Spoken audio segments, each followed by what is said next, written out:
Rugby league, folks. Now, I know not many of you watch it. I know that. It's a very, very underwatched sport, which is a shame. Because it's an absolutely belting game. It really is. But I noticed something today that really, really shocked me, considering about my beloved game. It really did. It was in the press yesterday. I only read it today. I'm a day behind with the news because I had a very busy day today. The Sports Personality Awards were on Tuesday night. Well, I knew all about that. I know Young Keeley won the main award and Luke Little was second. And I know Luke won the award for Young Sports Personality of the Year. I know all of that.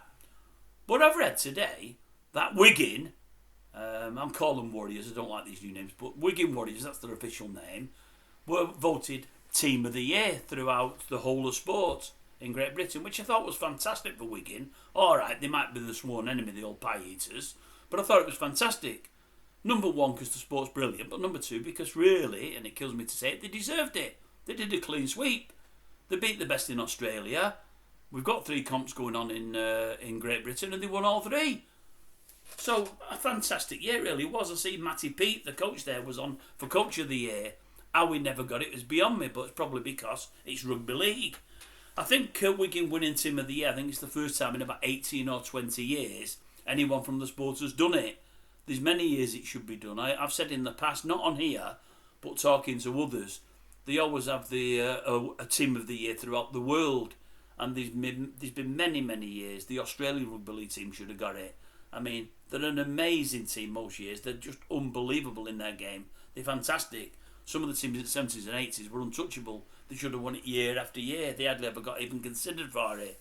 But it's great for rugby league that they've been recognised. It's really, really good. So I was really pleased for Wigan. I was pleased for the sport. But I'm just gutted to hear nothing about it. I don't watch the Sports Personality anymore. I used to as a kid. Again, as a kid, I used to love it. I thought it was great.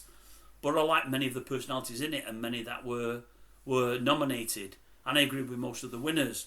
I'm not saying we've got no great sportsmen anymore, because we have. But I don't identify them the same way as I did with folks 20, 30, 40 years ago. But no, I've not watched over the last few years. In fact, the last real thing I've seen in it, and it really got to me, was the old Bobby Charlton, Jack Charlton thing, where Jack presented an honour to their Bobby, which was really touching and I thought was brilliant. At a time before they both became ill, and at a time where they'd not really spoken for like 20 odd years, I thought it was fantastic. What Jack said about his brother, God, I'm going to leave it there because I'll get upset even now thinking about it. But I thought it was amazing. So no, I don't watch it anymore. One of the reasons is because I think that, as I say, many of the participants aren't what they were. And for reasons like I've just said, rugby league is a great, great sport, gets overlooked, and certain sports do. And I think it's just a shame, really. But well done, Wigan Warriors. Well done, Matty Peat, for all you did win Coach of the Year as well. You coached them to it, which is fantastic. And hats off to you.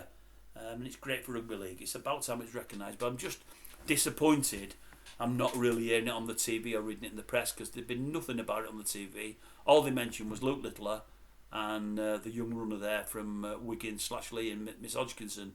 Didn't mention Wigan Warriors at all, which I thought was really poor.